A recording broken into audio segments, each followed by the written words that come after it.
Assalamualaikum warahmatullahi wabarakatuh. Salam sejahtera untuk kita semua. Salam terbaik, salam sehat, dan salam anti korupsi. Apa kabar sahabat-sahabat semua, perangkat desa, kepala desa, BPD, warga masyarakat, para undangan? Masih semangat pada pagi hari ini? Oh, saya lihat semangatnya udah semakin menurun. Nah, saya akan membuat challenge. Kalau saya katakan korupsi, maka disambut dengan kata-kata no. Kalau saya katakan jujur, maka sambut dengan kata yes. Oke, mari kita mulai. Korupsi, no. Jujur, yes. Terima kasih sahabat-sahabat semua. Luar biasa sekali pada kesempatan hari ini.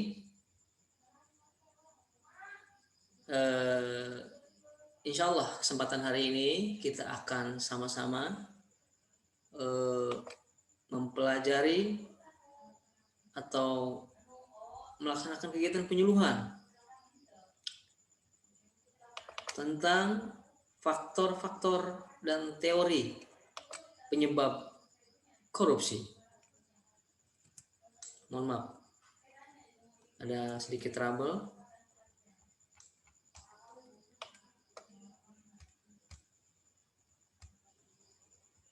Oh yes.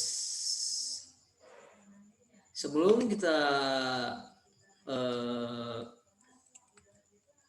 melaksanakan kegiatan penyuluhan pada kesempatan hari ini, ada baiknya kita sedikit memperkenalkan diri. Saya sendiri, nama saya Asep Suhendar, lahir di Pandeglang 29 September 81, unit kerja Inspektorat Kabupaten Pandeglang, jabatan fungsional auditor muda, hobi traveling dan olahraga. Demikian. Selanjutnya kita lihat video berikut. Ada video animasi tentang korupsi, bagaimana bahayanya korupsi. Kita saksikan beramai-ramai. Mungkin bisa jadi sebuah contoh bagi kita semua. Silakan. Oh, ternyata ada sedikit trouble videonya, yaudah kita skip aja. Nah, di sini kita melihat ada berita tentang dana desa, bagaimana seorang kepala desa di Cigaleh, Lumajang, Kabupaten Majalengka divonis penjara 4 tahun terkait dengan korupsi dana desa. Kenapa ini terjadi? Apa sih korupsi itu? Apakah di antara sahabat-sahabat kepala desa, BPD, perangkat desa, dan kader-kader masyarakat tahu apa itu korupsi? Kita belajar bersama-sama. Mari kita lihat pengertian korupsi. Korupsi di sini berasal dari kata korupsi, korupsio. Selanjutnya dikatakan bahwa korupsi berasal dari kata corruver dalam bahasa Latin yang lebih tua. Dan dalam istilah bahasa Inggris, corruption, corrupt. Arti kata korupsi secara harfiah adalah kebusukan, keburukan, kebejatan, ketidakjujuran, tidak dapat disuap, tidak bermoral, penyimpangan, dan dari kesucian. Itu kira-kira korupsi secara harfiah. Next. Nah, ini salah satu kasus saya ambil dari media online. Waspada, sudah 900 kades terciduk aparat gegara dana desa. Oh, ini bahaya nih, Pak. Semoga ini tidak terjadi di daerah kita. Bagaimana dengan Bapak? Ada kejadian seperti ini? Jangan sampai, Pak, jangan sampai terjadi untuk hal-hal seperti ini. Pengertian korupsi, kalau melihat di Undang-Undang 31 tahun 1999 tentang pemberantasan tindak pidana korupsi yang diperbarui oleh Undang-Undang Nomor 20 tahun 2001 menetapkan 7 jenis tindak pidana korupsi itu pertama korupsi terkait kerugian keuangan negara. Yang kedua, suap menyuap. Yang ketiga, penggelapan dalam jabatan. Dan 4, pemerasan. Yang kelima, perbuatan curang. 6, benturan kepentingan dalam pengadaan dan gratifikasi. Inilah kira-kira gambaran tindakan-tindakan tindak pidana korupsi di dalam Undang-Undang 20 tahun 2021, perubahan dari Undang-Undang 31 tahun 99 tentang tindak pidana korupsi. Next. Ancaman hukuman baru bagi koruptor. Nah, ini jadi ibrah bagi kita sebagai waspada dengan hukuman seperti ini. Menurut Mahkamah Agung yang menetapkan peraturan nomor 1 tahun 2020 tentang pedoman pemidaan pasal 2 pasal 2 dan 3 Undang-Undang Pemberantasan Tindak Pidana Korupsi, bahwa pidana maksimal dengan kerugian yang 1 miliar itu paling berat 20 tahun dan paling rendah 2 tahun dengan kerugian 100 juta. Itu ancaman hukuman bagi para koruptor. Next. Mengapa korupsi? Pertanyaan besar di masyarakat. Dan ini merupakan pertanyaan yang perlu kita jawab. Nah, dan slide selanjutnya, korupsi ada 3 unsur: terpaksa, memaksa, dan dipaksa. Apa itu karena terpaksa? Terpaksa karena dilakukan karena ingin memenuhi kebutuhan hidupnya sehari-hari yang tidak tercukupi oleh gajinya yang rendah. Nah, ini kaitannya dengan niat dan perilaku kita dalam seharian. Yang kedua, memaksa, corruption by greed. Dilakukan karena adanya sifat keserakahan. Serakah, perlu digarisbawahi. Sifat serakah ini berbahaya. Ini bisa memicu, bisa menjadi penyebab terjadinya korupsi. Ingin hidup mewah secara berlebih-lebihan sementara pendapatan rendah. Ini juga berkaitan dengan niat dan perilaku. Yang selanjutnya dipaksa, corruption by design, karena ada niat dan kesempatan. Kesempatan tercipta karena kelemahan sistem dan peraturan. Nah, ini salah satunya. Next. Penyebab korupsi di lain pihak juga menyebutkan teori fraud triangle Donald R. Tracy 1950 bersama rasionalisasi, opportunity, dan pressure. Kalau kita ringkas bahwa rasionalisasi itu salah satu pelaku mencari pembenaran dengan tindakan, misalnya tindakan ingin membahagiakan keluarga dan masa kerja yang lama sehingga dia berhak lebih mendapatkan apa yang dia dapatkan sekarang. Yang kedua, opportunity, kesempatan, peluang terjadinya penyimpangan. Biasanya ini disebabkan karena internal kontrol yang lemah atau sistem pengendalian internal sebuah organisasi, pengawasannya lemah sehingga terjadi potensi penyalahgunaan wewenang. Ini kelemahan sistem. Yang ketiga, pressure adalah dorongan yang menyebabkan seseorang melakukan penyimpangan, fraud, kecurangan. Contohnya, hutang atau tagihan yang menumpuk, hedonisme, gaya hidup mewah, ketergantungan narkoba. Nah, ini pada umumnya masalah finansial, tapi banyak juga yang hanya terdorong oleh keserakahan. Ini kembali ke individu masing-masing. Next. Lain lagi untuk hal ini, penyebab korupsi. Ini yang hasil penelitian dari beberapa kasus yang ada di aparat penegak hukum. Salah satunya adalah penegakan hukum tidak konsisten, atau dalam istilah tajam ke atas, tumpul ke bawah. Yang kedua, penyalahgunaan kekuasaan atau wewenang, rendahnya pendapatan penyelenggara negara, budaya memberi upeti, imbalan, jasa, dan hadiah, budaya permisif, tidak diterapkannya nilai-nilai agama dan etika.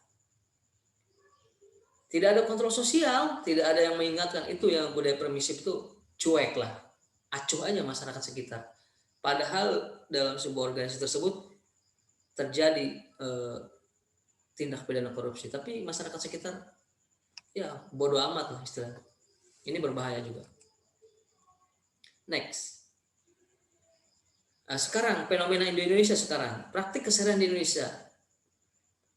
Kebiasaan yang melakukan korupsi secara simultan. Nah ini diantaranya ada perputaran, ada tradisi memberi upeti, tradisi pemberian hadiah, perasaan sungkan atau ewuh pakewu, perasaan karena persaudaraan yang dominan, hubungan antar bawahan cenderung feodal atau asal bapak senang. Ini juga kebiasaan yang mendorong terjadinya korupsi secara simultan.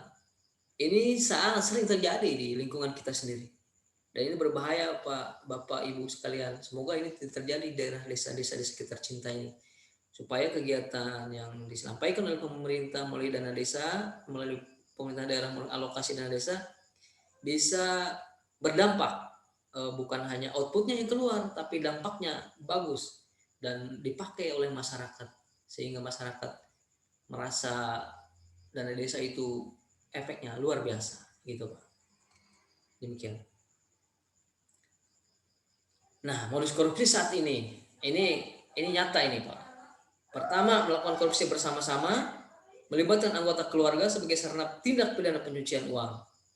Suami, istri, ayah, ibu berkolaborasi melakukan tindak pidana korupsi. Menyimpan rekening bank, menyimpan uang di rekening saudara, polis asuransi, investasi aset dengan modus pencucian uang. Nah, yang terakhir yang saya tampilkan di slide ini, politik uang. Ini sering terjadi Pak. Ada tahapan, kan di Indonesia itu ada pilpres, pilgub, pilkada bupati, pilkades juga. Ini rawan sekali politik uang. Ini apa? Ini merupakan tingkah laku negatif karena uang digunakan untuk membeli suara atau menyogok para pemilih atau anggota-anggota partai politik supaya memenangkan si pemberi uang. Praktik politik uang ini tidak bisa dihilangkan Pak, karena undang-undang politik tidak memberikan aturan yang tegas tentang dana kampanye. Demikian pula ketika ada indikasi politik uang, APH atau penegak hukum tampaknya ragu-ragu untuk mengambil keputusan. Nah, ini harus kita hindari Pak. Karena apa? Kalau kita menjadi seorang pemimpin yang terkecil aja, kepala desa misalnya, dengan mengeluarkan uang tapi bermaksud membeli suara, maka apa yang kita tanam awal berarti kita sudah berbuat kesalahan di awal, maka seterusnya bagaimana kita akan melakukan kegiatan itu untuk mengembalikan dana kita dulu yang kita pakai. Itu bahayanya. Makanya politik uang itu sangat mengancam keberlangsungan pemberantasan tindak pidana korupsi. Maka harus kita cegah bersama-sama. Oke Pak? Siap kita komitmen untuk mencegah terjadinya korupsi? Kita bisa. Next. Nah ini slogannya, cegah korupsi. Hidup bersih tanpa korupsi. Berani jujur. Jangan tukarkan harga diri bangsa dengan politik uang. Kita berani bersih. Kita berani jujur. Next. Sekarang bagaimana pencegahan korupsi? Pertama, penanaman semangat nasional. Penanaman semangat nasional yang positif dengan bentuk penyuluhan, misalnya seperti saat ini dilakukan oleh penyuluh-penyuluh yang sudah kompeten, sudah bersertifikasi, atau diskusi umum terhadap nilai Pancasila sebagai kepribadian bangsa Indonesia, maka kita akan terhindar dari kegiatan-kegiatan yang bersifat koruptif. Kalau kita secara pribadi melaksanakan pribadian bangsa kita sebagai pribadi yang berdasarkan Pancasila yang menyuntik semangat nasional dan penerapan dalam kehidupan sehari-hari. Next. Pengusahaan kesejahteraan masyarakat. Ini tugasnya pemerintah. Ini penting. Kalau masyarakatnya sejahtera, pendapatan layak, maka insya Allah kegiatan-kegiatan yang berbau korupsi, berbau penyelewengan dapat kita hindari di kehidupan sehari-hari. Karena kalau sudah masyarakatnya madani, bersih dari tindakan korupsi, maka akan sendirinya kesejahteraan semakin meningkat, kehidupan semakin damai, tidak terjadi tindak pidana korupsi. Selanjutnya, melakukan pekerjaan apapun secara jujur dan terbuka. Ini penting, Pak, fundamental sekali, jujur dan terbuka. Orang pintar banyak, Pak, orang baik banyak, tapi orang jujur sangat jarang. Kejujuran dan keterbukaan dalam pekerjaan yang dilakukan ini menunjukkan usaha serius kita untuk memberantas tindak pidana korupsi yang berkaitan dengan suap menyuap atau dalam penerimaan pegawai, dalam pelayanan misalnya. Kalau tidak ada aturan untuk memungut, jangan. Karena ini perbuatan yang tidak jujur, artinya ini bagian dari korupsi. Nah, sebelum kita mengakhiri, kita tekad bulat bahwa kita akan sama-sama mencegah korupsi dari mulai sekarang sampai ke depan, supaya negara ini makmur, aman, terjamin, bahagia, bersih dari korupsi. Sebelum mengakhiri slide atau materi penyuluhan hari ini, saya akan berpantun untuk mengingatkan dalam diri kita. Nasi urap dari Malaka, minumnya jus mangga. Jangan harap Indonesia merdeka jika korupsi saja masih bangga. Yang kedua, beli nampan berisi nasi, makan berdua biar mesra. Mari kita lawan korupsi agar rakyat hidup sejahtera. Semangat pagi, pagi, pagi, pagi. Demikian pemaparan materi penyuluhan dari saya. Mohon maaf apabila ada kekurangan. Billahi taufiq wal hidayah wal inayah. Assalamualaikum warahmatullahi wabarakatuh.